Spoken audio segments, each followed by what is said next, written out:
Bismillah. MashaAllah. Assalamu alaikum wa rahmatullahi wa barakatuh. MashaAllah, it's good to see you all this afternoon. Taking your time out in a busy day, and a busy weekend, as we're preparing for the month of Ramadan. I know a lot of us are also trying to manage certain things to get out of the way before entering the month of Ramadan. And it's a very good practice to, try to do things that can reduce your time that you engage in the month of Ramadan, and do those things before the month of Ramadan, like, for example, shopping is one of the big items. And normally I suggest that, things that we do on a weekly or bi-weekly or monthly basis, the bulk of things that we buy, and we go to purchase and we go for shopping, for groceries and stuff, try to do that before Ramadan for the entire month of Ramadan, so you don't have to go and spend that extra time, buying those things like non-perishable things that we usually buy and put in our pantries. For regular, vegetables and fruits and milk and eggs and those kind of things, you can always do that in the month of Ramadan, and maybe spend a little extra going to the local store, your local shop, your local grocery store. So inshallah, alhamdulillah. So inshallah, we will start with some of the very brief introduction to the fiqh of Ramadan. The fiqh of Ramadan, normally when we say the fiqh of Ramadan, is what are the things, the do's and don'ts in the month of Ramadan, what nullify the fast, and so on and so forth. But in our tradition, fiqh, it means the understanding. So the understanding of how to spend the month of Ramadan is the wholesome approach to the knowledge of learning about Ramadan, which includes the masail of Ramadan and the fada'il of Ramadan. So masail and fada'il, there are two different things. So masail is the do's and don'ts, and the fada'il are the virtues of the month of Ramadan. What are the virtue of fasting? What is the virtue of reciting Quran and nafil and all the things that the spiritual aspect of Ramadan? That is the wholesome approach of fiqh, but we're going to touch, inshallah, just on the masail. Normally, you would see that before and during the month of Ramadan, imams and khatibs and scholars focus on the fada'il. And that's true for all other activities that we do, for the prayer, for good character, for all of those things. The masail is not often talked about, and for a good reason. When we go to regular school and colleges and learn the different sciences, we're learning the fiqh, the masail of those things. The virtue is not often talked about, so it's kind of a reverse. Because everybody knows why we're going to school and what is the outcome and why are we going for higher education, and so on and so forth. So the reason why we do fada'il more is because the outcome and the reward, it's not immediate. It's not something that tangible. It's not something that we see. All of the things that we do, from our prayer all the way to Hajj and so on and so forth, especially fasting, is something that is also very hidden. You don't see anybody fasting. It's not like visible. You don't see, like, someone is praying, you see them praying. Someone is giving zakah, you see them, giving zakah, or raising the hand in a fundraiser. But fasting, it's a negation of something, right? It's not doing anything, right? So that's why it goes unnoticed and invisible. And that's why the reward for fasting is that Allah subhanahu wa ta'ala says that I am the reward. And Allah is in the unseen. Allah is, we cannot see Allah, right? So the reward of a fasting that is invisible, the reward is also invisible, which is Allah subhanahu wa ta'ala. And since that is in the future, That's why we have to focus more on the fada'il, more on the reward and the virtue of fasting. And the masail is something that, very few times we talk about it, just maybe once a year before Ramadan, like today.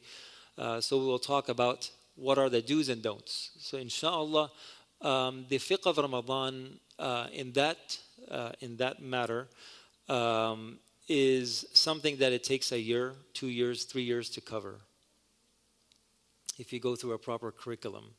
But I summarized it in a small presentation that takes about 6 to 7 hours. And then I reduced that to a very small segment that I'm hoping to cover, inshallah, within 45 minutes. So let's see how much we can cover. So let's get straight to it, inshallah. The first thing is that Allah subhanahu wa ta'ala says in the Quran, يَا أَيُّهَا الَّذِينَ آمَنُوا كُتِبَ عَلَيْكُمُ الصِّيَامُ كَمَا كُتِبَ عَلَى الَّذِينَ مِنْ قَبْلِكُمْ لَعَلَّكُمْ تَتَّقُونَ. That we know that Allah has prescribed the fasting of the month of Ramadan, and it becomes an obligation upon the believers to fast the month of Ramadan. So that's the verse from the Quran that we know that fasting is an obligation. It's not an option, right? It's an obligation. So just like Allah says, أَقِيمُ الصَّلَاةِ, establish the prayer, fasting is also on that same level where Allah says, يَا أَيُّهَا الَّذِينَ آمَنُوا كُتِبَ عَلَيْكُمْ, that Allah has prescribed, made it compulsory, mandatory upon who? يَا أَيُّهَا الَّذِينَ آمَنُوا, O you who believe. So Allah is talking to the people who believe. So many things are taken from this verse. And of course, the Shari', the Prophet ﷺ, the one who explains and have explained the Quran to the community, is the one that we take all the details from. So the Quran normally will talk just about, so just like we talked about the masail and fadail, the Quran very seldom talks about the masail, right? Fasting, charity, and salah, and so on and so forth. But this verse is the highlight of the fardiyah, of the obligation of the fasting of the month of Ramadan. يَا أَيُّهَا الَّذِينَ آمَنُوا كُتِبَ عَلَيْكُمُ الصِّيَامُ كَمَا كُتِبَ عَلَى الَّذِينَ مِنْ قَبْلِكُمْ لَعَلَّكُمْ تَتَّقُونَ. O you who believe, Allah has prescribed upon you the fasting, just like He has prescribed to the people who came before you, so you may gain taqwa, piety. So what is the definition? You can break it down to these different aspects. So refraining from engaging in sexual activity, which refers to in the verse that Allah subhanahu wa ta'ala mentions a couple ayats after this particular verse. And then refraining from entering anything into the body cavity, meaning that anything that goes down through the GI pathway to the stomach, that will nullify the fasting. What are the things will actually break the fast? Inshallah, I will break it down in the next slides, inshallah. C, whether deliberately or accidentally. So what are the two? These are two different things, deliberately or accidentally. So someone drinks while he or she is fasting, so that will nullify the fasting, and that's contrary to fasting. So it means if someone did not remember, right, forgetfully drinks or eats, it does not break the fast, so that's not contrary to fasting, right? We will talk about that, inshallah. And accidentally, meaning that someone was making wudu, right, and that person remembers that he or she is fasting and gargles or sniffs water to wash the mouth or rinse the nose, and then water goes down the throat. So that's also contrary to fasting. So that's different from forgetfulness. So that's why we have those two different aspects. From the time, so fasting, it could be someone who's just fasting for health purpose, right? So that will not consider siyam, fasting. Fasting has to be from the sun when it starts to begin to rise. So it's not sunrise, it's from the time that the sun begins to rise, and that's at normally anywhere from 13 to 18 degrees when the sun is below the horizon, right? So before the sun rises, there's a light that appears, right? And when the sun is at approximately in our region around 15 degrees, is that when you start seeing the light. So that's the time when the fasting starts, and it goes all the way until the exact disappearance of the disk of the sun. So when the sun completely disappears, that's when the fasting ends. And subhanAllah, it's very interesting that the sun and the moon have a lot to do with our fasting. So we start the month of Ramadan with the moon, and we start each day and end each day with the sun. That was a little fun fact. And accompanied with the intention of fasting. So if someone did all the above, but just happened to not eat and drink and refrain from all of those things that are contrary to fasting from the break of dawn until sunset, then that fasting, it would not be accepted. Intention is what you have on your mind that you want to do. So anything that indicates to your action, that will consider your intention. For example, when you come to the masjid, you're walking and you're standing in the row. That's your intention. You don't have to say it verbally. Your eating suhoor is your intention. So for each day, according to most, is that you make a intention for each day. In the Maliki school, one intention for the beginning of the month is sufficient. So if someone did not intend or for example, did not eat all day, that fasting will count in the Maliki school. From individuals who are permitted to fast. So there are two aspects. One are those people who are not required to fast. Okay? Namely, people who are not Muslim. Right? They're not required to fast. Children under the age of puberty, not required to fast. But the two are different. One is not required to fast, and of course their fasting wouldn't count. But a child, that child's act of worship will be accepted, inshallah, by Allah subhanahu wa ta'ala. Allah will reward the child. And then there are individuals who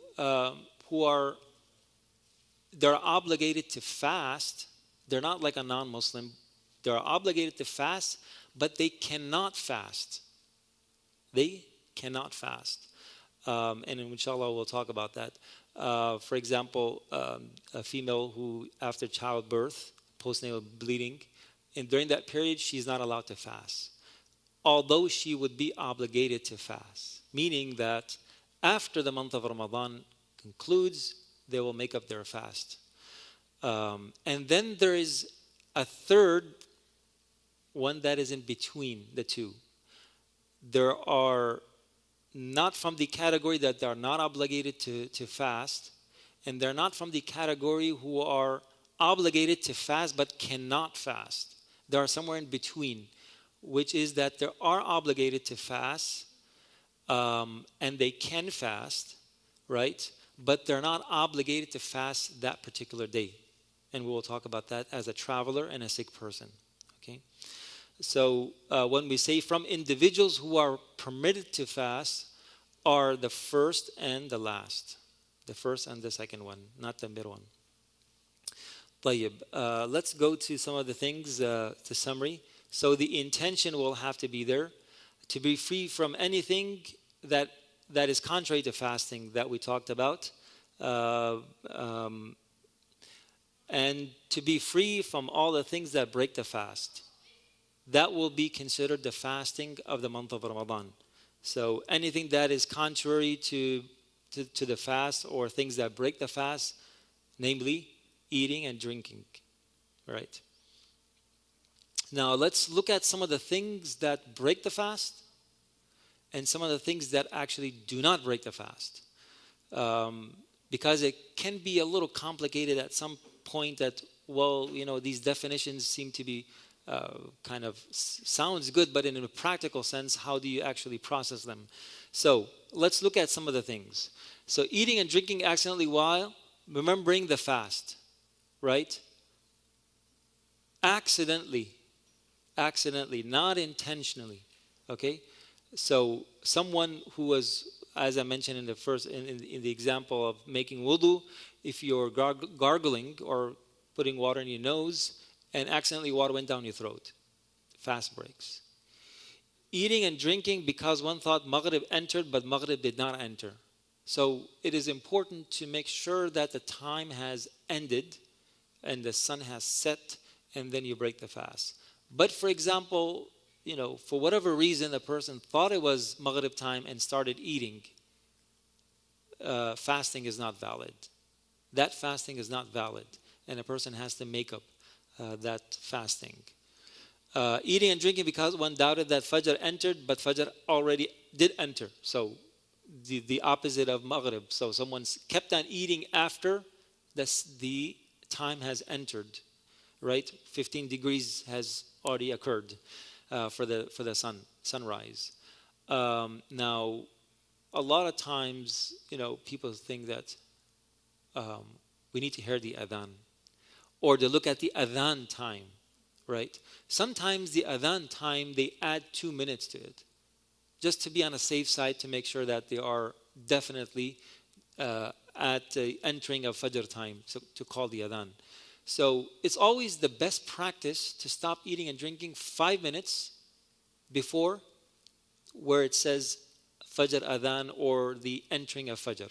So 5 minutes before, it doesn't hurt to add. Not that you're adding 5 minutes to your fasting, it's just that you are stop eating and drinking 5 minutes before the time enters. Eating and drinking forgetfully. Now, forgetfully is that someone did not remember that they were fasting and went to, mashallah, a nice restaurant that passed by daytime, mashallah, and it was so good, it smelled so good, and they just went inside because, we're living in a non-Muslim country, so everybody's eating, so we went inside and had a whole meal. And after that, I was fasting. Does that break the fast or not? It does not break the fast. Well, that's a gift from Allah subhanahu wa ta'ala. And the Prophet ﷺ said that if someone forgetfully ate or drank, then that's Allah's provision that Allah has provided that person. إِنَّمَا أَطْعَمَكَ اللَّهُ وَسَقَاكَ. So Allah, but someone who did not know and thought that, oh my God, I already ate and drank, gone. Now I'm not fasting, so I just may continue eating and drinking. That will actually break the fast. The first one did not, the second one did actually. That person does not have to give kafara because it was by a mistake of understanding the mas'ala. So now you already know. Now you already know, right? So what else? Swallowing something between the teeth. So normally after when we have a nice, mashallah, meal in our suhoor where we had some really amazing different types of food or cereal or nuts and other things that we have in our food, it gets stuck between the teeth. So if someone swallows that, it's okay. It does not break the fast as long as it's not a substantial amount. A substantial amount. And what is a substantial amount? It's hard to have a chickpea between your teeth. But that's like the max, right? Let's say you have several and you swallowed all of them. So if they all equate to a chickpea, then the fast will definitely break. But something small, something insignificant, like a sesame seed, a chive seed, whatever kind of different seeds that we have in our bread and other food items. So swallowing a pebble, I don't know who does that, but I'm sure some people do. That's why we have it here. Swallowing water by accident. When gargling, we already mentioned that. Swallowing blood that exists from gum. So when you brush your teeth or you're kind of trying to pluck something between your teeth and there's some redness that you see on your finger, that will nullify the fasting as long as it's also, again, substantial amount. Now, how are you going to measure substantial amount? What is a substantial amount of blood that you will swallow in your saliva? So the rule of thumb is that, let's say you felt blood, right, in your saliva. If you spit, if you see that the redness is overwhelming, then that's a lot. If it's just just a little bit of redness in the saliva, then that will not break the fast. So something very little bit. Swallowing toothpaste, and that's why it's recommended not to use toothpaste. And a lot of people ask, we go to work, we interact with people, we want to have a breath smelling like whatever. So is it permissible? It is permissible, but it's disliked. It is disliked to use toothpaste, unless if it's something that you see that you have to, right? There's some kind of leeway with that. But I will always say that is disliked to use toothpaste. In the Shafi'i school is actually really disliked to even use miswak or to brush your teeth after midday, right?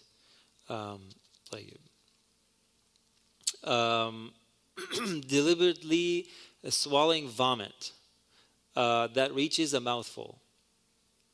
Okay, so something. When you have a nice heavy, not iftar, but heavy suhoor, mashallah, you go to one of those suhoor, parties, and there's a, mashallah, lineup of food, and you eat a lot, after you go for Fajr, you come back, sometimes a little bit comes up, right? Kind of, it's not vomiting, it's just a little bit that came up. That, if it's very little bit, it should be fine. But if you actually, a lot comes up and then you swallow it down, then that will actually nullify the fasting. Allahumma salli ala Sayyidina Muhammad. Where are we? Okay, mouthful. طيب. Deliberately vomiting a mouthful. So if someone vomits, it doesn't matter how much amount comes out. It does not break the fast. Right? But if someone purposefully vomits, like sticks a finger and then vomits, so if it's a mouthful, then it breaks the fast. So that's the difference. If someone just, felt, after that heavy meal, they felt sick to stomach and they threw up, doesn't matter. Even if everything came out, no problem. Your fast does not break by vomiting in general. Okay? Unless if it's purposefully done and if it reaches to a mouthful. Okay. Then if someone thinks that, I vomit now, I broke my fast, and then again, it's the same ruling for as eating and drinking forgetfully, and then thinking that it broke the fast and then kept on eating. Smoke that enters the throat. Okay? So this also has to do with purposefully inhaling smoke, right? Inhaling smoke. So sometimes we burn incense and bakhur and other things, or we're having a cookout in Ramadan, right? So we should not intentionally inhale the smoke. And where the smoke is, you should try to avoid as much as you can. Especially if it's incense and those kind of things, then you should keep it in a far distance, because that will break the fast if you inhale smoke. So subsequently, it means that if someone is smoking, actually smoking, that will break the fast. We'll move on. Things that do not break the fast. Eating or drinking something forgetfully. Okay? Remember the hadith of the Sahabi who ate and drank and came to the Prophet ﷺ, and he said that Allah is the one who gave you to eat and drink, and it does not break the fast if you didn't remember that you were fasting and then you ate and drank.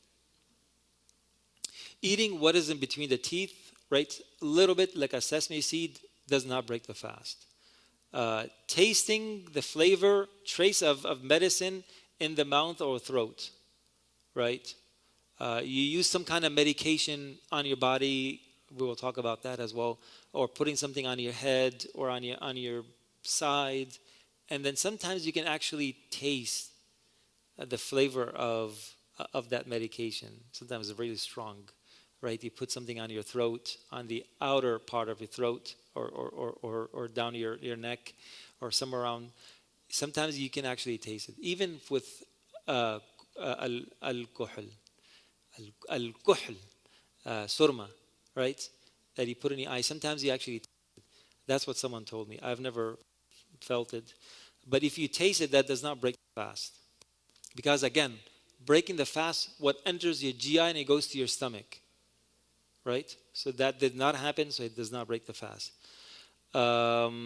Chewing on, sesame seed, we already talked about that. Dust or smoke that entering one's throat without one's doing. So you pass by, you had your windows down and someone had a car pass by and their muffler was just smoking, was a bad engine, and all the smoke just came inside. Totally fine. You pass by, someone was doing barbecue and it just passed by. Totally fine. It does not break the fast. A mosquito, fly, or any object entering one's throat without one's doing, so does not break the fast. Swallowing the wetness that remains after washing one's mouth of wudu or ghusl. So normally when you go rinse your mouth out, of course during wudu and sometimes taking a shower, there's some wetness in the mouth. So you take out all the water as you were gargling, you put the water in your mouth and you spit it out. There's something left in the mouth. So that there's a principle that al-qalil kal-ma'doom, that very little is as non-existence. So something that is very, very little, it's not considered to be there.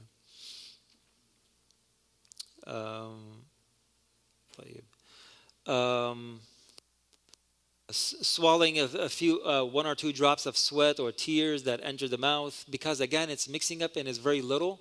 And al-qalil kal-ma'doom, very little, it will not, as if it doesn't exist. Okay, what are some of the other things? Swallowing one's own saliva, swallowing one's own phlegm after cleaning the throat. So sometimes, right, there's something in your throat and you swallow it, totally fine, does not break the fast. Swallowing vomit that emerges in the mouth without one's doing, even if it's a mouthful. So if it's even if it's a lot, it does not break the fast. Deliberately vomiting less than a mouthful. We already talked about that. So anything less than a mouthful, if someone deliberately tries to vomit and it's less than a mouthful, then that also does not break the fasting. Using a miswak or toothpaste. So we said that toothpaste does not break the fast. However, it's somewhat disliked to use toothpaste, unless if you really need to. Wetting one's lips with one's saliva while speaking and swallowing it, totally fine. Swallowing blood that exists from the gums and does not perpetrate over the saliva. So we said that if the color of the blood is overwhelming the saliva, then that will break the fast if you swallow that blood. The exiting of the blood from the gums or from any part of the body does not break the fast. So if someone wants to go, if there's a blood donation, you can give blood, right? So same thing, if blood comes out of your gum, does not break, I keep on saying wudu, it does not break the fasting. But if you swallow that blood, then of course that's passing your GI system and is going to your stomach, so that will break the fast. And of course, committing sins does not break the physical aspect of fasting. It breaks the spiritual aspect of fasting. So backbiting, it's a big sin, something that we should not do even outside of Ramadan, but in particular in Ramadan we should not do. We should avoid the Sahabi was sitting next to the Prophet ﷺ, and a woman came. She was complaining that she was about to die of hunger, and the Prophet ﷺ brought a bowl and said to her to vomit in the bowl, and fresh flesh and meat and blood came out of it. And the Prophet ﷺ said that because you are backbiting your Muslim brother or sister. So that's like Allah says, يَأْكُلُ لَحْمَ أَخِيهِ مَيْتًا, as if he's eating the dead body from the flesh and the blood. So it's even worse than that. فَكَرِهْتُمُوهُ, that's something that you would never do, right? Go and eat a human flesh. That's something that we will never do, let alone a dead body. So it's even worse than that, backbiting, and particularly in Ramadan. But however, if someone backbites, it does not break the fast. Right? Mucus that comes down the nose from to the throat does not break the fast. Sniffing up mucus does not break the fast. Inhaling smoke, again, does not break the fast. Smelling something, so smelling whether odor or perfume, it's okay, and it does not break the fast. So you can put as much perfume you want on. But when you're spraying, make sure you're not spraying directly to your face. Right? Applying kuhl to the eyes, totally fine. Dripping eye drops, especially for those who wear contact lenses, you need to keep it lubricant. So to use any of those, for any reason you need to use any eye drops, that's totally fine. Wearing contact lenses, of course, is fine. The ears, water entering the ears, right? To wash the ears during fasting is totally fine because the water does not go through, it does not reach your throat. Scratching the inside of one's ear, right, when you're cleaning your ear, that does not break the fast. Using ear drops does not break the fast. So ear drops, eye drops do not break the fast. The body, rubbing oil or cream on the body or hair does not break the fast. Applying deodorant, totally fine. Performing a bath and finding its coolness, right? If it's hot days, we used to have hot days a few years ago, and you want to take a shower during the day, it's totally fine and it's totally okay to do that. Withdrawing blood, already talked about that, right? For a blood test or for a blood donation, totally fine. Blood cupping, in Arabic is called hajama, that they take blood out of certain points in the body, and that's something that is sunnah. So if someone wants to do cupping in Ramadan while they're fasting, it's also permissible, as long as that person is healthy and that person is not going to faint, is not going to hurt their fasting, right? If you're doing it to have a better immune system and get the benefit and the establish of the sunnah of hajama, it is okay to withdraw blood from the body, okay? Flu shots, so any type of medication that you put into the body, right, external, IV and all those things do not break the fast. Someone asked that, can you take IV for just for energy boost? Yeah, it's okay. It's permissible. It won't break the fast because it doesn't reach the stomach. Intending to break one's fast but not actually doing it. So your intention to break the fast, it's not something that will break the fast. Although making the intention to fast is important. To break the fast, you just have to break it, right? You eat a date and you break your fast. Okay, now I'm going to just summarize a few things that we talked about and maybe a little more detail on maybe one or two other things, inshallah. So the month of Ramadan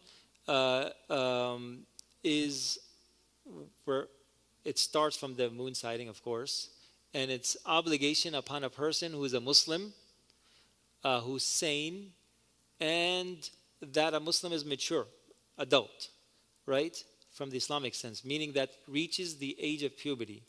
These are the people who are required to fast. So it means that a non-Muslim is not obligated to fast. So if someone came into these doors on the 15th of Ramadan and said, I want to become Muslim, right? That person has to start from after the 15th of Ramadan, right?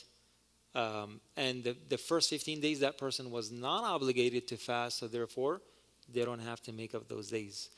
A person who's not sane does not have to fast, and a child also is not required to fast. People who are exempt from fasting. Now, this exemption is, if you remember, I said in the beginning, there are those who are required to fast, but they cannot fast that particular day of Ramadan. And some they are required to fast, but they can take an exception. They can take that exemption. So a pregnant nursing woman can take that exempt, meaning that the person cannot fast because of taking care of a child that is on his way, right? And that's going to harm her or harm the child. Then that to-be mom, inshallah, can take that day off or a couple of days off if needed, and that person has to then make up their fast after the month of Ramadan. A person who is sick in general, right? A person who is sick in general that cannot fast, or if that person fasts, their sickness is going to increase or is going to prolong. And inshallah, I'll go to some of the details about the sick person. A person who's traveling also is required to fast, however, not required to fast the days that that person is traveling. So let's look at some of the details of sickness. The sickness has to be confirmed by a Muslim doctor. Now, I put those things in there because, sometimes it might be a Muslim doctor doesn't take Islam so seriously, and yeah, you don't have to fast. It's okay, right? So a person should know about and should be someone who also takes fasting and the rituals seriously, and also should be a Muslim. However, there's an exception, as we live in a country where it's not easily to find Muslim doctor, especially if you have your own family doctor who's not a Muslim. So that doctor should know the importance of fasting and all of those things. And if that doctor says from their expertise and from their knowledge that your fasting will actually harm you, then you are excused to not fast, but you will have to make it up later on.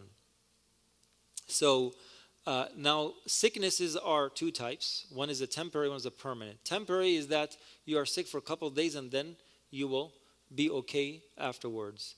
For example, you are sick for the month of Ramadan, and after Ramadan, hopefully that this person might get better. So that's temporary. And permanent, someone who's in an old age and they fell sick, and now it's a very slim chance that they are going to get better. If being on that same level. So the temporary sickness is that the person is also allowed not to fast, meaning that person will be exempted from fasting, and that person can take off that day or two or whatever days that they need to take off, but they will make up those fasts after the month of Ramadan. Okay? And the permanent sick person is going to just give fidya. The two different. That's why we separated these two types, temporary and permanent. So the temporary one, a person cannot fast today and tomorrow and the day after tomorrow because whatever, right, they're sick, they cannot fast. But they cannot give fidya as of yet, right, because there is a strong chance, and maybe most definitely, that they are going to get better, and they will get a chance after the month of Ramadan to make up those days. So for that person, for this category, for the temporary sickness, fidya will not be accepted. Meaning if a person gives fidya, that person still has to make up that day. Now the permanent one will just give outright the fidya as soon as they enter the month of Ramadan. Right? They can give the fidya for the whole 30 days in advance, or give it during Ramadan, or give it after the month of Ramadan. Okay? So someone who's most probably not going to get any better, or is just going to continue the way how they are, that person can give their fidya in advance during Ramadan or after the month of Ramadan. However, if this second category, which is, it seems to be permanent at the moment, but later on they got better and now they're able to fast, they will pivot back to the first category, because now we know that it was actually temporary and it was not permanent. So permanent, the rule of thumb is that in the future there's hardly any chance that they're going to get any better, or they're going to be able to fast. Okay? And there are many examples of that. Now, what is what is a fidya? As we said, for each fasting, there's a fidya that needs to be given. So for each fasting, that you will give a sadaqah fitr amount, which is, I think it's still $10, $15. We moved up to $15 since last year. So $15 is the amount of sadaqat al-fitr that is an obligation upon every individual to pay at the end of the month of Ramadan. So that same amount will be given to for the fidya. So 30 days, what is the amount? $450. For each day, $15. The amount of sadaqat al-fitr. So we say $15 because it's just easy, but the actual is the sadaqat al-fitr amount. So whatever it changes, that will also change. Pregnant nursing room, when we talked about that. Traveling. Now, we said that, again, there are certain people who are not required to fast, and they don't have to fast.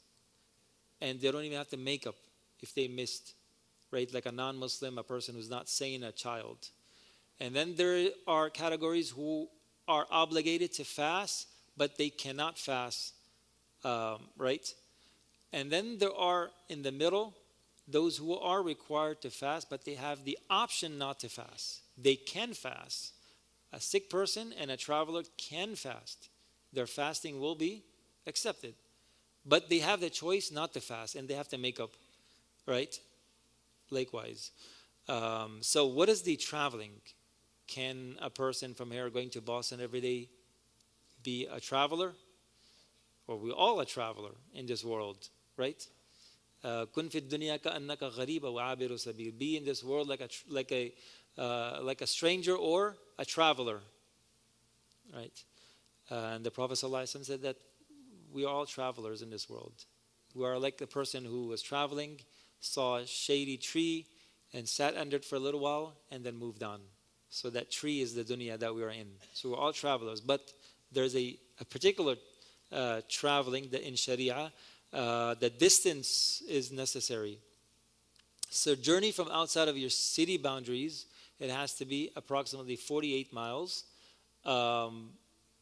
50 miles, let's put it 50 miles. So if you are traveling from your city or your town, right, and it's 50 miles distance, then you have the choice not to fast. You have that privilege that you can fast if you want to, and if it's easy, or you can choose not to fast, and then you'll have to make up that fast. It's not that you don't have to fast or you don't fast. You have to make up those days. So 50 miles from the place where you start your journey until your final destination. It has to be within 50 miles. طيب. So that's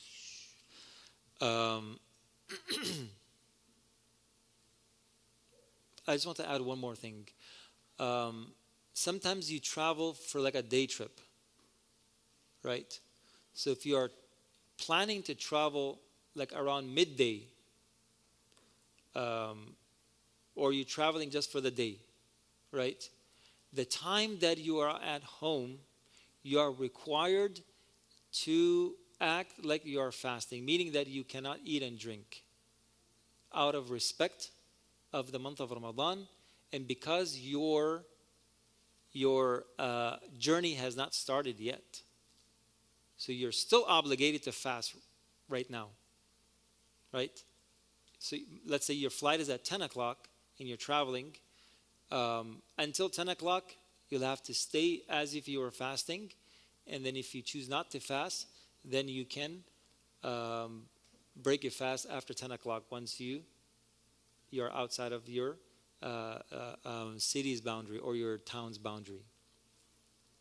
Now let's say the opposite. You're traveling and you were not fasting. You took that rukhsa, right? That exemption. And then you came home around midday. Now, the reason why you did not fast is because you were traveling. Now you are not traveling anymore. Now to not eat and drink will become an obligation, again, out of respect of the month of Ramadan, and also because the excuse doesn't exist anymore. You're not traveling, physically traveling anymore, and you have to abstain from eating and drinking until sunset. Right? Now, 50 miles, that will include at least that you are traveling for 15 days or less. So if you go to a place, for example, you're traveling from here to London, then from London you're going to Dubai, from Dubai you're going to Karachi, from Karachi you're going to Umrah, inshallah, and then coming back, right? And each place you're only staying for 3 days, 4 days, 5 days, but the total amount is a month, the whole month of Ramadan. You are a traveler throughout the time because you did not intend to stay in one place for 15 days or more. So anytime you intend to stay in a place that is not your home, right, for 15 days or more, you are a traveler. Right? What else? There's a lot more we can add to traveler. We can end over there.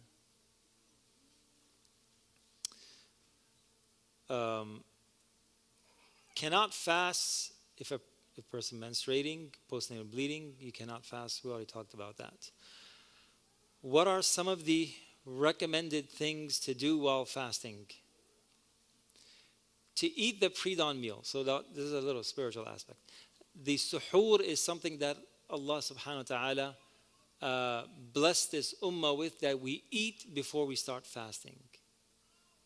We don't add more time to our fasting. So someone will say, I want to fast and even make it a better fasting that I'm going to start without eating, because inshallah I'm going to endure more difficulty and more hunger, more thirst. Inshallah Allah is going to reward me more. No. There are certain boundaries that we are mandated to do, right? Like you start at this time and end at this time. You cannot add or subtract. So eating the pre-dawn meal is the sunnah, and the Prophet ﷺ said, "Tasaharu fa inna fi suhuri baraka." That eat suhoor, and inshallah right after I finish, and we have Dr. Nilufar going to talk about the healthy meal. So eating suhoor, healthy meal, is from the sunnah, and in that meal there's barakah. So a lot of times you will see that in suhoor you just eat very little, and it will be sufficient for you. So there's a lot of barakah. Delay the pre-dawn meal closer to the time before Fajr enters. So your night meal does not count for your suhoor. So if you don't feel like eating, drink some water with the intention of suhoor. You got the ajr of suhoor. Drink some milk. Have a piece of date. Have something healthy, right? Some nuts or a granola bar or something like that. With the intention of suhoor, inshallah, you get the barakah. That inna Allah wa malaikatahu yusalluna ala al-mutasahhirin. that Allah and His angels send blessings upon those who eat suhoor. I've seen this in some countries like Yemen, Hadramaut. They don't care about the night meal.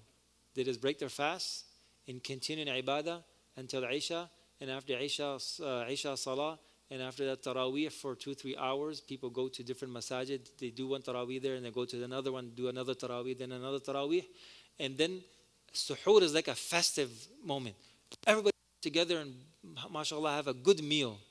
So they eat only once suhoor, because that's where the barakah is, in suhoor.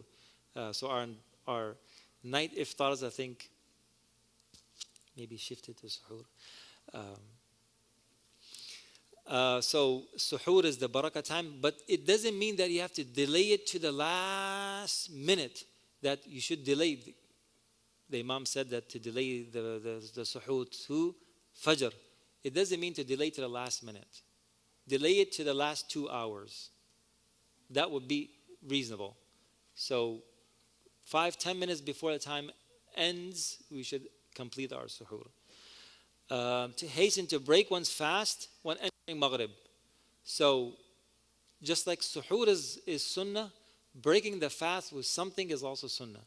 Right? You break your fast with something light and also, of course, healthy. But you should not delay the breaking of the fast for, let's say, after Maghrib. Take one date, a little bit of water, pray Maghrib, and then you can have a meal after that. That's fine. But to delay is also disliked. There's a hadith about not delaying the iftar. To be generous in the month of Ramadan. Ramadan, the Prophet ﷺ was the most generous person even outside of Ramadan, but in Ramadan he will be even more generous. So giving charity is one of the big aspects of our practice in the month of Ramadan. So giving charity is something that you should try to focus on.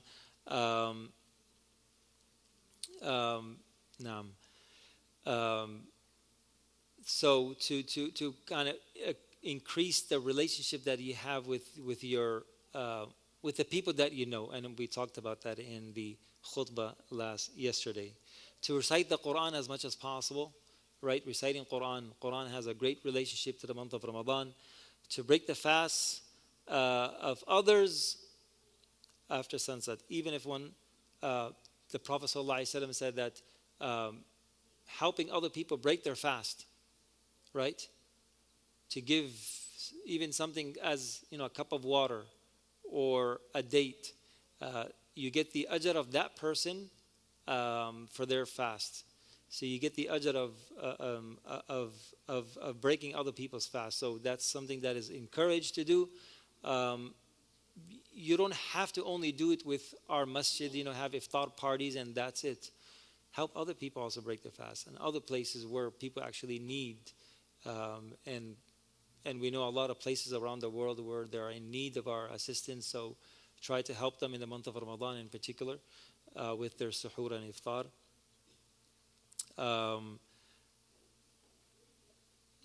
So if you need to take a ghusl, a bath, a fard bath, it should be done before Fajr. But delaying it after Fajr will still be okay, but is disliked. Is only disliked to do. Final advice while fasting: maximize reward. This is the Mawsim, this is the season to get the most ajr, so try to use your time wisely.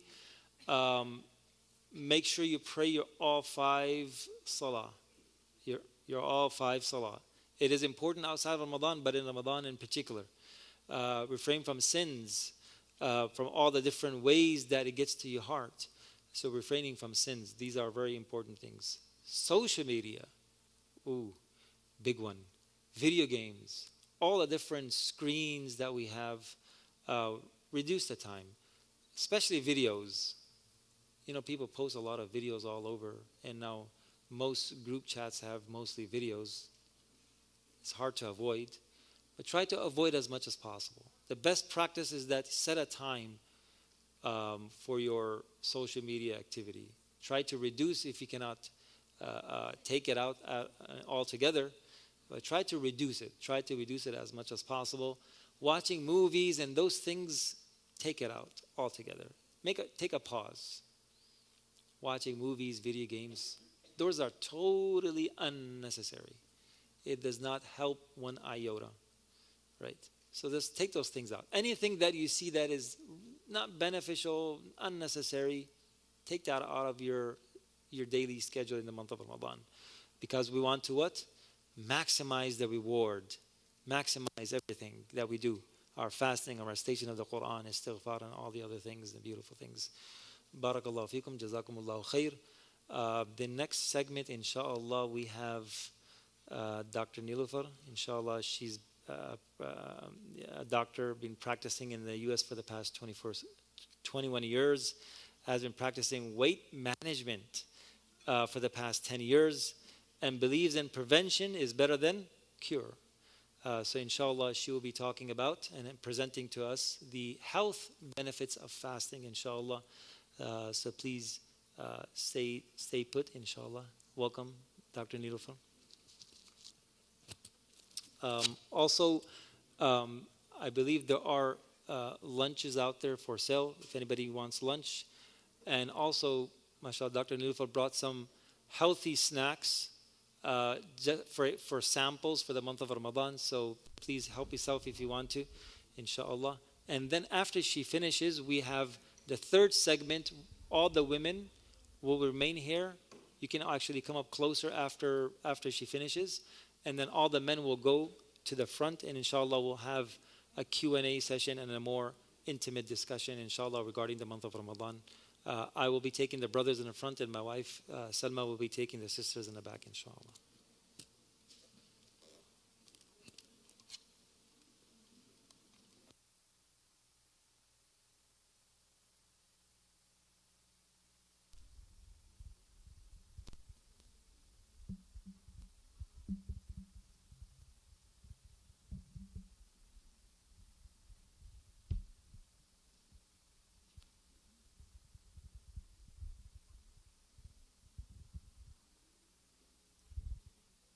أعوذ بالله من الشيطان الرجيم بسم الله الرحمن الرحيم رب اشرح لي صدري ويسر لي أمري واحلل عقدة من لساني يفقهوا قولي ربي زدني علما.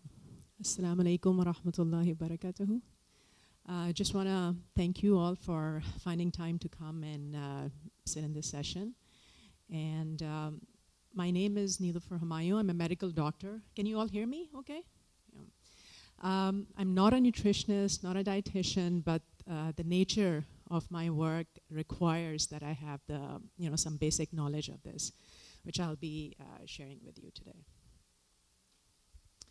So the topic is basically healthy eating and health benefits of fasting, and the goal is probably to talk about more nutrition, and if I have enough time, I'll discuss the health benefits as well.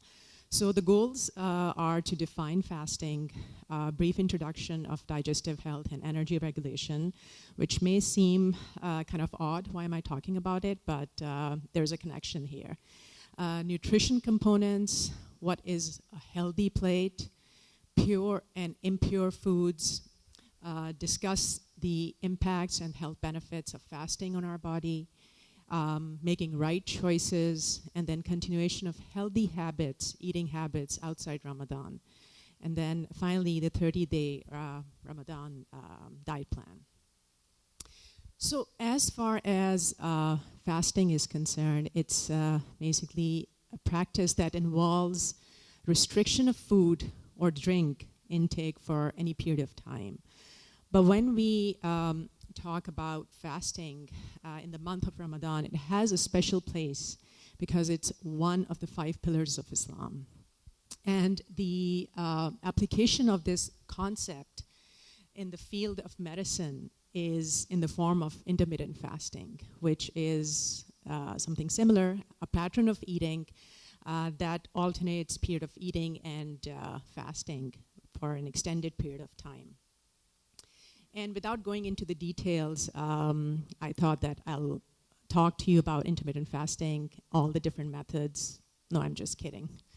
And there are so many ways to do intermittent fasting. And, that made me wonder that how kind Allah subhanahu wa ta'ala is, that He has given us such a simple way for us to fast. And the barakah of that, brings us together on one platform. And then just for the sake of completion, when we fast, we also think about what is starvation. And starvation is actually an extreme form of suffering that basically is caused by lack of food, and in which there is all the reserves, fat reserves are exhausted, and protein starts breaking down as well. And then I want to mention this very important surah, ayah. And I want you to, if you can, memorize this and go back to it in the month of Ramadan, at the time of suhoor and at the time of iftar. And Allah subhanahu wa ta'ala says that, O mankind, eat from whatever is on the earth that is lawful and good, and do not follow the footsteps of Satan. Indeed, he is to you a clear enemy. Now, two things are, I want you to focus on. One is lawful, which we kind of focus most of the time, that it being halal. But then the other thing that is mentioned, and if you go in the ayah, it's the good or tayyib, which is the clean or the pure food that Allah subhanahu wa ta'ala says we should eat. So, but why is it that Allah is asking us to eat clean food in addition to it being halal or lawful? There is a reason for that, and I want to discuss that with you. Has any one of you heard of the blue zone? No. So blue zones, they are actually certain regions in the world where people have, they live for almost, beyond 100 years or 100 years.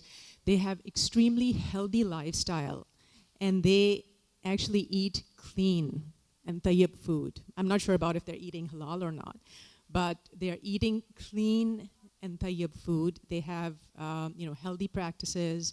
They do intermittent fasting, and the rate of chronic diseases, heart disease, is minimum there.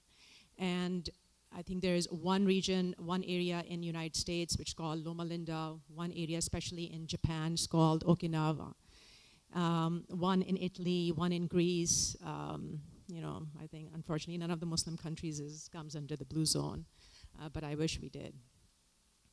So talking about, why Allah subhanahu wa ta'ala talks about eating clean and pure, I just want to give you a little bit of the background of our digestive health and detoxification, what happens to the energy regulation, and then the role of behavior, and of course, nutrition is going to be the main area that I would like to cover.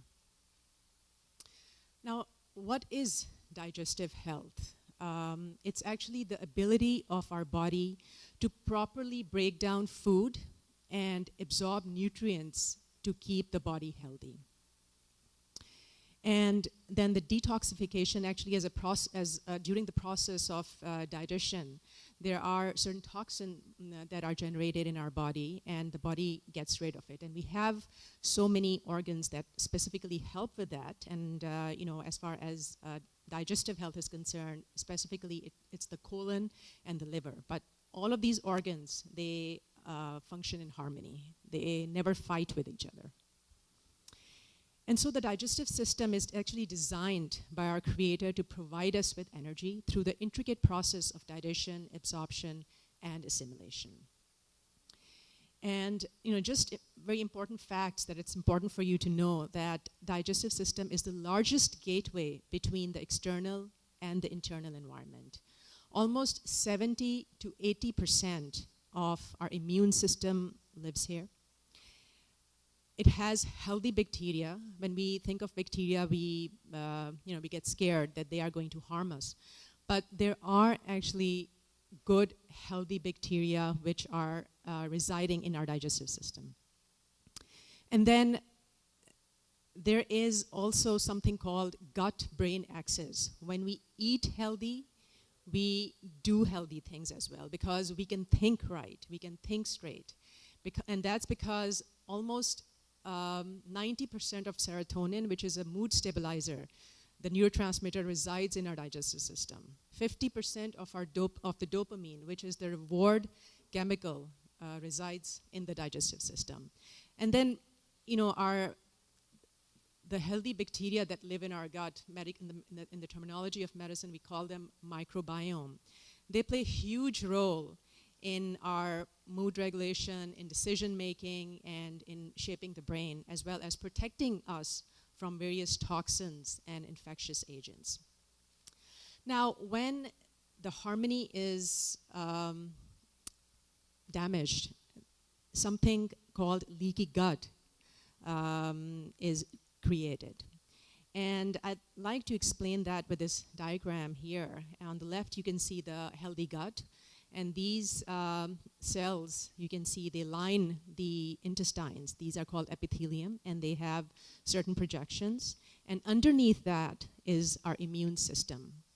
Now, when we have healthy bacteria under normal circumstances, they actually, guard whatever is entering in our body. But when we consume food that is impure or unhealthy, and there are undigested particles that should not be there, that actually damages these tight junctions that are there between the cells. And as a result, the immune system that you can see is right here gets activated, and which creates the process or starts the process of inflammation in our body. And that leads to what is called as dysbiosis, which means there is imbalance between the healthy and the unhealthy bacteria. And as a result of that, you can see that many disease processes, they start. Now, when we talk of digestive health, we also have to think about detoxification. And as I mentioned, liver is the main organ that is involved in detoxification. And what that means is simply getting rid of the toxic substances from our body, which are generated as a result of whatever we eat, or we breathe, or whatever comes in contact with the skin. And now, in the liver, there is a specific chemical that is formed, which is called glutathione, and which helps in the process of detoxification. And subhanAllah, there's so many food items that we have around us that have that chemical. So try to consume those in your diet this Ramadan, and the food items like garlic, onions, cilantro, and of course, our favorite broccoli, kale, cauliflower, and cabbage. Now, these bacteria that are present in our gut, you can kind of think about them as the volunteers working all the time. And our goal should be to keep them happy. And how can you keep them happy? By eating healthy food. So foods like probiotics, yogurt, kefir. Then you have pickled vegetables. And of course, there are so many other kinds of vegetables that you can include in your diet. And that's basically what these bacteria, the gut bacteria, they like. And so why is it important to restore that balance? Because if the balance is not there, there is actually an epidemic of chronic diseases, which in the field of lifestyle medicine we call as diet-related diseases. You're not born with it, you develop these diseases. Yes, you may have the genetics, but there has to be a reason for that genetics to express itself, and that's the environment that we live in. So remember that prevention is better than cure. And it's also important to understand the gravity of situation that every 40 seconds, someone dies of a heart attack. Cancer is still the second highest cause of death, and the chronic diseases, they are the leading cause of death in this country as well. Now, we talked about digestive health, we talked about detoxification. Now, what happens once the food is absorbed into the system? We eat food because our body needs energy, and the energy has to go somewhere, right? So it needs some direction where to go. And that direction is basically, there are certain organs in our body which have to take that, the food or the energy that is coming, but at the same time, there has to be some instructions for these organs. So whatever energy is coming, it is stored here in the liver. And then the muscles, they need energy to function. And then whatever extra amount is there, it's stored in the fat cells. And this is when we are eating. But what happens when we are not eating? Now, when we are not eating, there are enough reserves in the liver for the body to utilize that. But after a certain period of time, the liver gets the signal that it's time to break down the stored amount of glucose and provide energy to the muscle and as well as to the rest of the body. Now, these organs, as I mentioned, need direction, and there has to be some sort of supervision. And that supervision comes from one of the very important glands that I also want you to remember in the month of Ramadan, especially that what is happening to it every time you're putting food in your mouth. So it's called insulin, and insulin is the hormone that is produced by the pancreas, and it provides signals to the liver, to the brain, to the muscles, and to the fat cells to perform various functions. Now, what happens that when we eat impure food or unhealthy food, there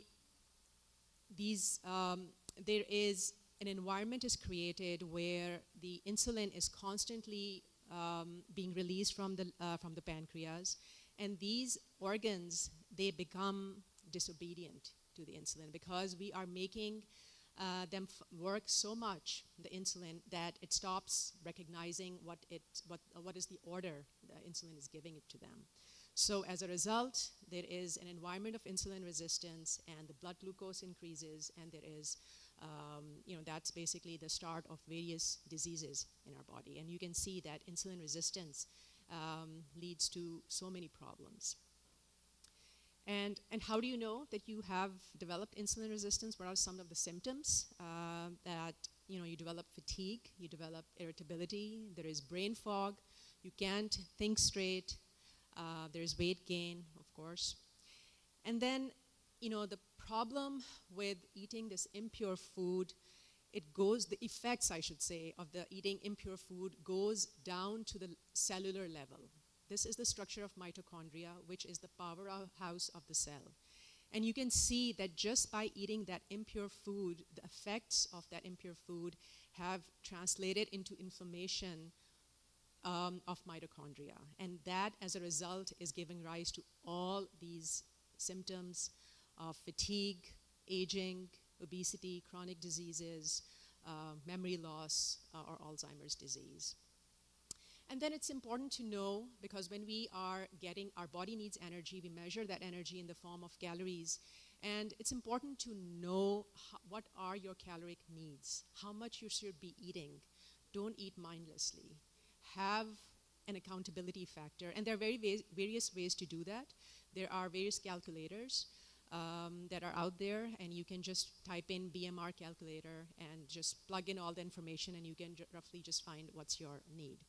And now coming to the main topic, which is the nutrition. So with that background, you have to keep that in mind, that why you need to eat the pure food or clean food, because of the so many processes that can get activated, especially it can lead to insulin resistance. So it's important to know your food categories. When you're eating food, know your macronutrients, know your micronutrients, and that's basically the broad category that that we classify the foods into. As far as macronutrients are concerned, we talk about carbohydrates, and that is body's preferred source of energy. We usually get about 4 kilocalories of energy from 1 gram. All carbohydrates are not bad. They are healthy carbohydrates, and I brought some here, so please feel free to try them.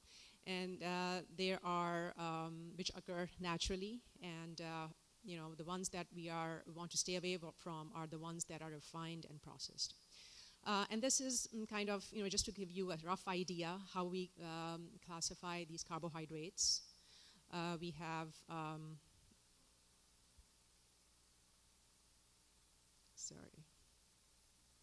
So we have simple and we have complex carbohydrates. Simple carbohydrates are the ones that are present in the fruits, and they usually have fructose. The complex carbohydrates, we think about fiber, and we think about starches. And why they are important? Because fibers and starches do not give us that insulin spike that I was talking about. And whereas, when we are eating more of the fruits are good, but when we're eating more of that, that can increase the insulin spike in our body. As far as, so the next macronutrient are the fats, and the amount of energy we get from the fats is about 9 kilocalories per gram. They are one of the main also energy sources in our body, but the most important thing you want to keep in mind is they help with the absorption of certain vitamins, and so like vitamin A, D, and K, which are also known as fat-soluble vitamins. And then we talk about the classification of fats. We have saturated fats, we have unsaturated fats, and here you can see another category, which is trans fats, which are banned for being used in the US. Saturated fats, there is kind of conflicting evidence, especially the foods that come under this category, or the fats that come under this category, are the coconut oil, and animal fats like ghee. And so there's some sort of conflicting evidence. If you are using it, try to minimize its use. And then we have unsaturated fats, and that's where the olive oil, which is considered to be the best of all the fats, and it comes under the unsaturated category.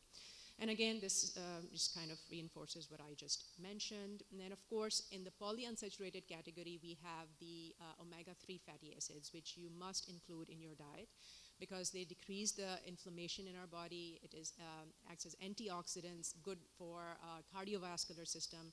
And subhanAllah, there are so many sources of omega-3 in our diet, especially the ones on the right, all the kind of seeds, chia seeds, hemp seeds, flax seeds, specifically for women, highly recommended. It has a protective effect from against the cancers. So includes these items in your diet. And then moving on to the proteins. Proteins, we get about 4 kilocalories per gram of energy. They are important because they are the building blocks of our cell, and they're involved in the repair as well, and they're also important in the muscle function. We have the animal sources of protein, we have the plant sources of protein, and here, of course, I'm mentioning the plant sources. Please do include them in your diet as well. You have Greek yogurt, you have hemp seeds, legumes, lentils, pumpkin seeds, and of course, eggs are there. And then when you're consuming these macronutrients, don't consume them in isolation. There, you can see that there is an overlap. When you're consuming lentils or legumes, you are maybe consuming them for carbohydrates, but you also get proteins from them. And similarly, when you're eating eggs and fish and cheese, you may be thinking about proteins, but you're also getting fats for that. So maybe you're killing one bird with two stones. And then also know the proportions as well of how much carb, how much proteins, how much fat. And this is kind of for an ideal healthy person. It kind of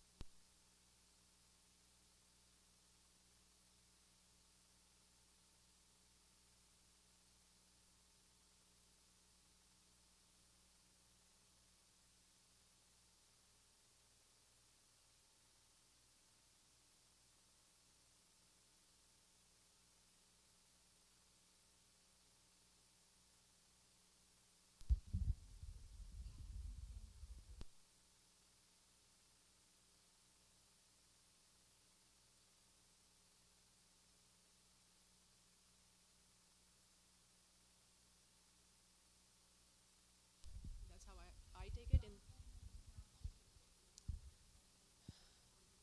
yeah, it's better to take it as it is. You can add it to smoothies. You can, that's the best way to do it. Otherwise, if you are able to eat them as it is, that's fine too.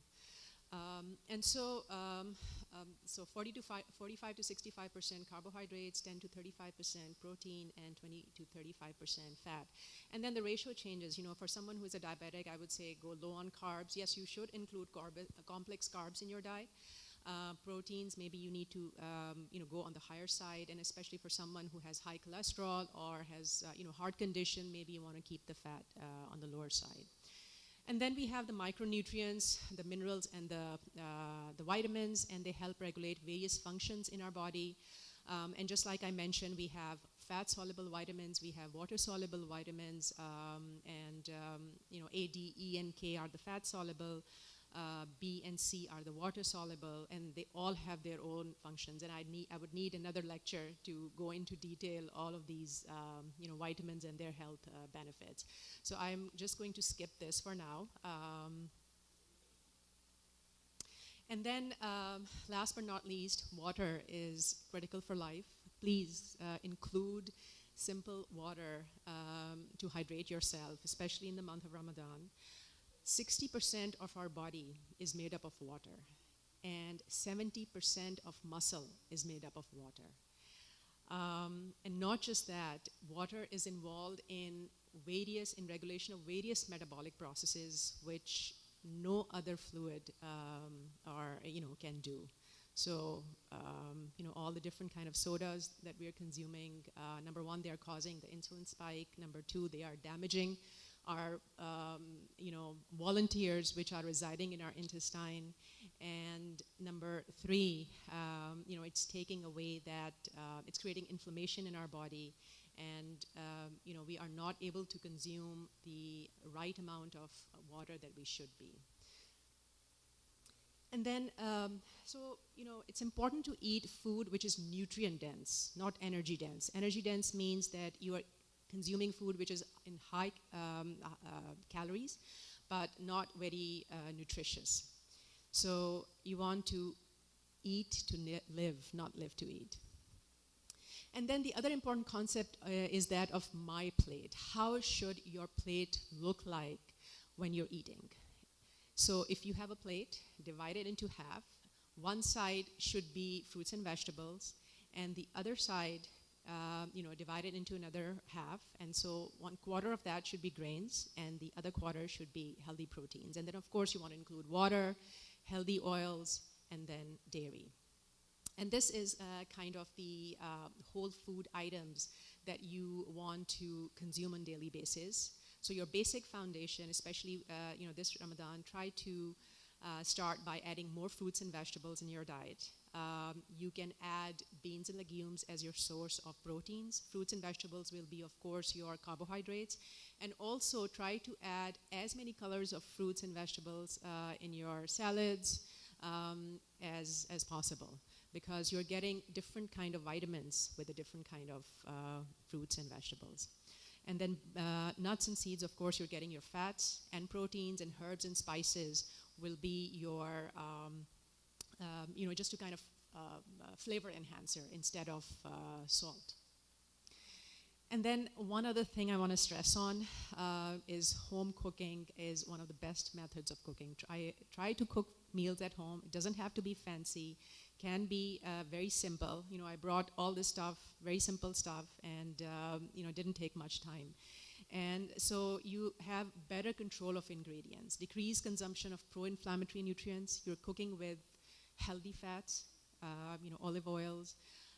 You're adding less salt. What I usually do is replace salt with lemon, and that just enhances the flavor so much. And then you can also, if you want that sweetness, you know that you can use the right amount of sweetener. You can use honey, maple syrup, rather than sugar, white sugar. And then the other thing to keep in mind is having the knowledge of processed food and unprocessed food. So what I have here is unprocessed food. We have plants, we have fruits and vegetables. I have kind of a processed ingredient or maybe minimally processed chips over there, but when you read the ingredients, they are very clean ingredients there. And then, the ultra-processed food is what I want you to focus on. And ultra-processed foods are the ones that have ingredients made up of hydrogenated oils, soy protein isolates, high fructose corn syrups, and other sweeteners. So keep that in mind when you're going out to purchasing different items. Make sure that you are familiar with that. And then please, one other thing that I would like to request all of you, have that habit of reading food labels. The items that you can see in the blue category, the saturated fats, cholesterol, and sodium, those are the red flags. If saturated fats are on the higher side, just kind of stay away from that. If cholesterol is on the higher side, stay away from that. Sodium on the higher side, stay away from that. Also, I also look at the carbs, the proteins, and how much calories you're getting. And if once you start doing that on regular basis, then it becomes a habit. And then reading the not just the labels, but also the ingredients. For example, if you go out and you want to purchase vitamin C, you can see that this has about 1,000 milligrams of vitamin C, but the other ingredients that come with it, it has fructose, it has cane syrup in it. This is another way of getting vitamin C, but at the same time, when you look at the ingredients, it has a lot of chemicals inside, and they don't have any other choice. They have to add these chemicals to stabilize the pill that you are going to be taking. And then, subhanallah, we have these natural sources free of all the chemicals,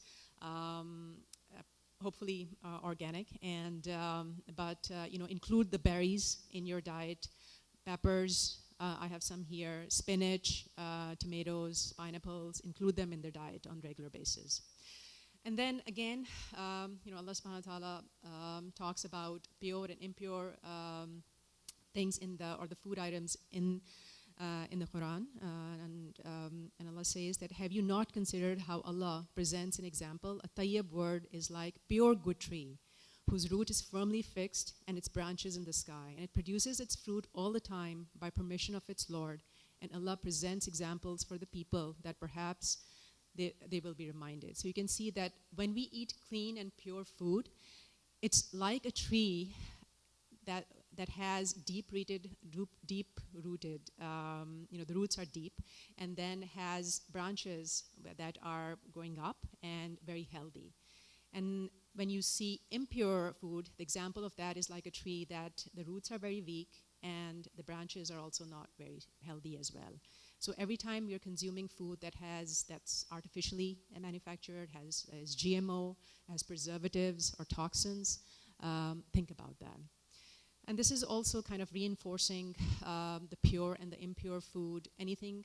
So you have to transition from man-made food to God-made food. Keep that in mind, that whatever you're eating, think how processed it is. For example, if you have apple, try to eat it in its purest form, versus you can eat apple in many other ways, right? You can eat apple fries, you can get apple chips, you can get apple pies, you can get apple cake, but the benefits that you get from apple in its pure form will be at its maximum. So it's important to eat food of pure quality. And why did Allah subhanahu wa ta'ala want us to do that? Because it heals the gut. There is a reason behind that. It heals the gut. You want to eat small quantity because it does not cause that insulin spike. And it maintains the glucose levels as well as the hormones. And of course, you want to eat the prophetic foods because they are nutrient dense. And these are some of the examples of prophetic foods that you want to keep in mind. There are vegetables, healthy fats, which I mentioned, olive oil. There are sweeteners, honey, beverages, water, of course. And then we have clean proteins. Include lentils and legumes in your diet, as well as the fruits. So again, 3 things, if you can take anything from this talk, 3 things. One is eat food that is pure, clean, healthy, uncontaminated, with no preservatives. Number 2, eat small, eat less. And number 3, eat nutrient dense. So from my plate, healthy plate, your plate should be healing plate, right? And how can you make healing plate? Similar concept, have a plate, divide it into half, include fruits and vegetables in one half, and then the other half further divided into a quarter, and include healthy fats, and healthy proteins. And then one other thing that they have added, of course, is water, spices, bone broth. Bone broth actually has a healing effect on the digestive system. And of course, the prophetic foods like pomegranate, figs, and dates are always a good source. And substitutions are always there. You know, you should not be feeling deprived just because you cannot eat a cake, just because you cannot eat, other unhealthy items. You can create your own. You can, I have some chips here, nuts here. You're more than welcome to try that. And, fruits. We are blessed to have so many variety of fruits around us, each with so many vibrant colors and amazing flavors. And, you have to, it just makes us so thankful for all what that we have. And then making the right choices. So that's what we have to do. All of us have to do this Ramadan. We have to make right choice. Eating healthy carbs because it's going to optimize the detoxification, reduce inflammation. We want to include fermented foods in our diet because it also helps in liver detoxification. It supports digestion, it strengthens the immune system, and it regulates the blood sugar and lowers the cholesterol. You want to include protein in your diet because it builds the immune system, it controls the appetite, and it helps in muscle synthesis. You want to include healthy fats in your diet because it creates that feeling of satiety. It turns on the leptin, which is a satiety hormone. And then this Ramadan, make a pledge that you're going to increase pure foods in your diet. You're going to decrease the quantity of food, and you're going to be grateful for what Allah subhanahu wa ta'ala has given you. Again, eating pure, eating nutrient-dense, eating small quantity, be grateful. I'm just repeating everything so that, as with repetition, the things sink. And how can I forget, this beautiful saying from our beloved Prophet sallallahu alaihi wasallam, that a human being fills no worse vessel than his stomach. It is sufficient for a human being to eat a few mouthfuls to keep his spine straight. But if he must fill it, then 1/3 of food, 1/3 for drink, and 1/3 for air. And interestingly, I mentioned this at least to one of my patients, and he would come to me and he would say, I just eat to my full, and I just don't feel satisfied. I have to continue to eat. And I asked him, why do you have that expectation that you want to eat to your full? Why can't you eat, 1/3 of your, till your 1/3 of your appetite is, satisfied? And he just looked at me and he's like, yeah, I can try that. So, again, our religion is all about khair. Now, the continuation of fasting outside Ramadan, that's one of the biggest challenges for us. We know that we have to eat healthy, but during Ramadan, things are much streamlined because we are, first of all, this is something that is an obligation for us.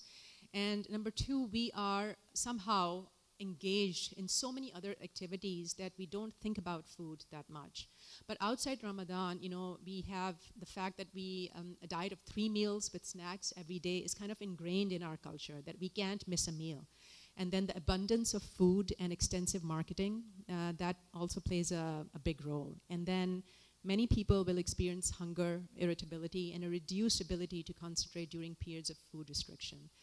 And then again, lack of expertise. So, if you keep some of the things in your mind that it's important for you to continue that practice outside Ramadan to get the most benefit out of it.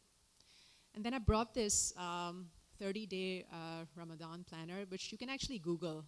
It's on the internet. This is not something that I have created, but I just thought that this was kind of give you a rough idea how to go about in Ramadan. You can actually change it. Some of the things that you may not like, some of the things you may want to introduce, but I just want to quickly go over, I'm not sure how much time I have.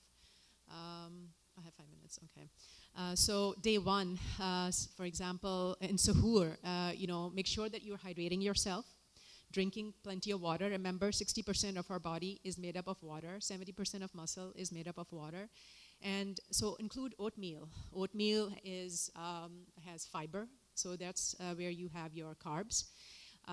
It has, and then you can add, a slice of banana to it and some dates. So you also are getting some amount of proteins, and you can, of course, you can include healthy fats at the same time. And then for iftar, you want to break the iftar with the high energy foods like dates, and you want to drink water. And then proteins would be grilled chicken. You can add to your diet. And then 3 cups of your favorite salads. Of course, you're getting carbs, you're getting fiber, you're getting vitamins and minerals. And then handful of nuts that includes fats and along with the minerals and vitamins. And then you can have a cup of tea and green tea to help with the process of digestion. Now, it mentions exercise, and one thing I want to mention is that when you're fasting, there is, although the body has enough reserves, but the fat breakdown takes place during this process, and you don't want your muscles to break down. So do some sort of resistance training, which can be as simple as just sit-ups or push-ups. It doesn't have to be fancy. You don't have to do, you can do light walks if you like. But even for 5-10 minutes, if you can do something on regular basis, that will be great. So this is just the continuation of that. And here are some of the recipes that are available. They're all also on the internet. You can always get it. But these are all, they have nice clean ingredients that you can use. And then one other thing, I want to mention is that I can sit here and continue to talk to you, but one important thing that you have to ask yourself, how motivated are you to make that change? Unless you are motivated to change from within, none of this is going to happen. So give yourself a number on a scale of 1 to 10 where you are. And if it's a 5, ask yourself, why is it 5? Why is it not 6 or 7? And what can you do to make it 6 and 7? And then have goals this Ramadan. Make goals for yourself, that what is it that you're going to accomplish as far as your nutrition or diet is concerned. And then try to move or work towards that goal.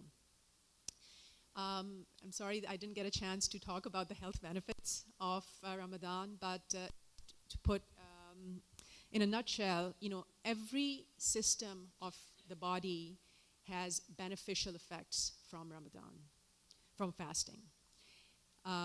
Your insulin resistance improves, your brain function gets better, it decreases the risk of heart disease, your blood pressure improves, your blood sugar levels improves. There are so many studies that talk about longevity.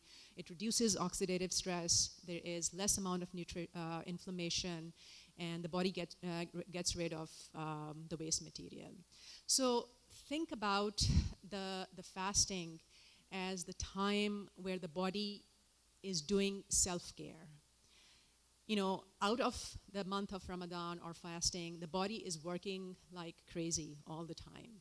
And just think about yourself when you get burned out, when you have to, from work, what do? You go on a break, you go on vacation to rejuvenate yourself. And this is exactly what's happening to our body in the month of Ramadan. The body is rejuvenating itself. It's becoming more resilient. So when you come back from vacation, what happens that you're able to perform your function or work in a much better way, right?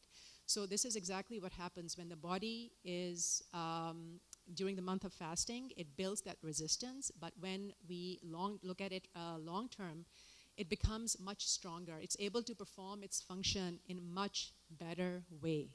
And that is what we need, because that we become more resistant to diseases. And that's what is important. And then, I just want to end this here, that this Ramadan, think about all these things. Eat food that is pure, eat in small quantities, have a routine, prioritize your sleep, and eat nutrient-dense foods, drink plenty of water, make mindful prayers, do your azkar, and have gratitude. and limit the toxins in your environment. So I'd like to end here. Jazakallah khair. And if you benefited from this lecture, please keep me and my family in your du'as. Assalamu alaikum rahmatullahi wa barakatuh. I'll be happy to take any questions if there are any.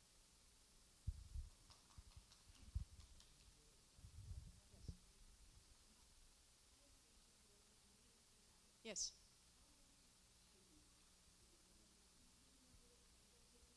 Mm-hmm. So, that it helps more, those people who are usually have allergies or sensitivities to gluten, but otherwise there are people who are able to tolerate it. But again, it depends what kind of carbs you're consuming. If it's a gluten in the form of white flour, or if it's in the form of white rice, then it's going to cause insulin spike.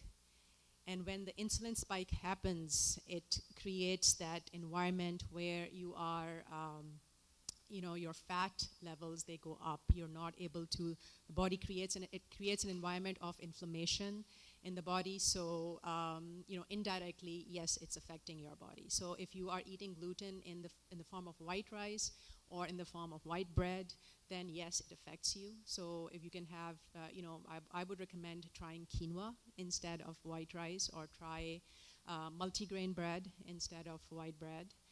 Those are some of the things that can minimize that insulin spike. So it's all about insulin spike. As long as you can prevent that, the process of inflammation or that oxidative stress is not created in the body. You're welcome. Yes.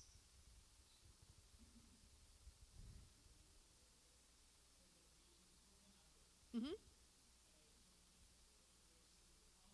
Yes.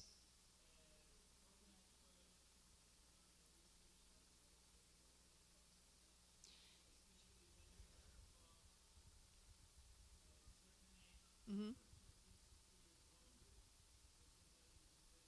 Mm-hmm. Mm-hmm. Mm-hmm. Yeah. Mm-hmm. Yeah. So I basically, go by what are some of the things mentioned in the Quran and the Hadith, and it's the olive oil that that is mentioned there.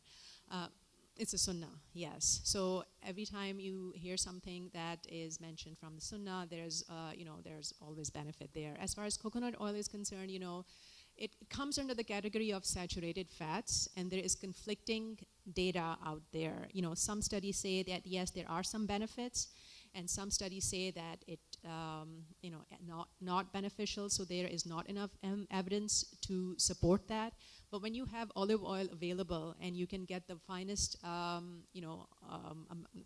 kind of olive oil, I would personally go for olive oil over coconut oil. So memory aspect, you probably want to think about what are other aspects. So olive oil also has a beneficial effect on the memory as well. Yes, it has beneficial effects on the memory as well. And so there is something called gut-brain axis, which means that whatever you eat affects your memory more. So if you want to maybe reconsider or focus on what are some of the things that you are eating that can affect your memory better, maybe eating more pure food, I'd rather focus on that and continue with the olive oil. But again, it's a personal preference. There are people. Yeah. So I'm saying is that there is something called gut-brain axis, and when you so gut-brain axis means that in the digestive system there are neurotransmitters, and they produce certain chemicals or neurochemicals like serotonin and like dopamine. And every time you eat food that is impure, that actually affects the release of those neurotransmitters. Their levels drop, so one becomes irritable, there can be brain fog. It can affect your memory. So if you're eating pure food or healthy food, that can affect the release of those serotonins. It will increase the serotonin levels in your brain, and that will help you with the memory and decrease your brain fog, and it will stabilize your mood. Yes. You're welcome.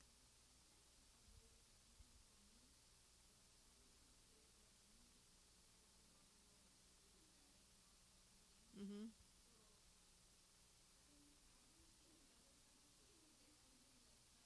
Mm-hmm.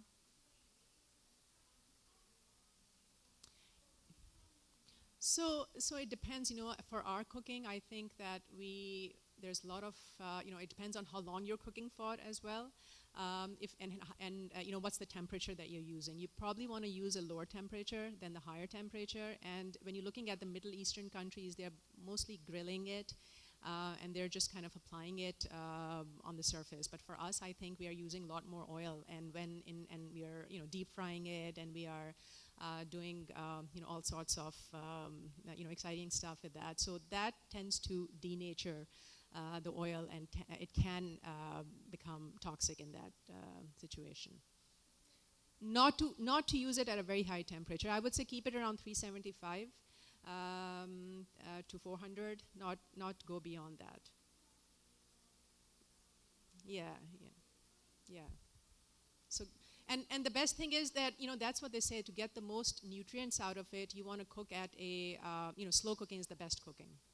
So that's what you want to do. I mean, high temperature cooking is not good for health anyways. It releases the chemicals that tends to have have damaging effects on our body. There you go.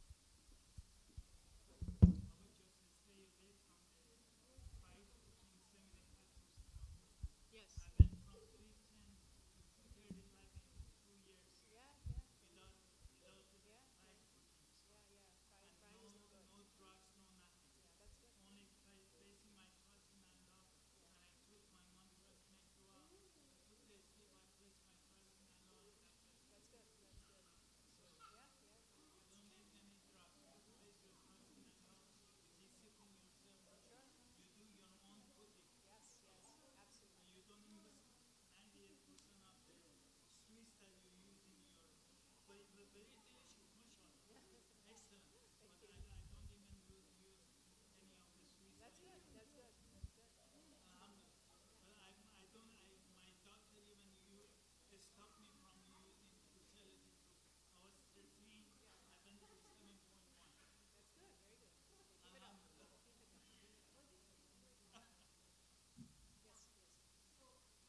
Jazakallah khair, Dr. Nilufar.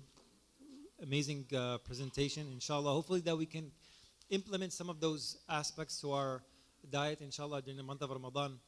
The month of Ramadan, sometimes we tend to eat more in the month of Ramadan than outside the month of Ramadan, but let's try to implement some good diet and good healthy food, halal and tayyib, inshallah.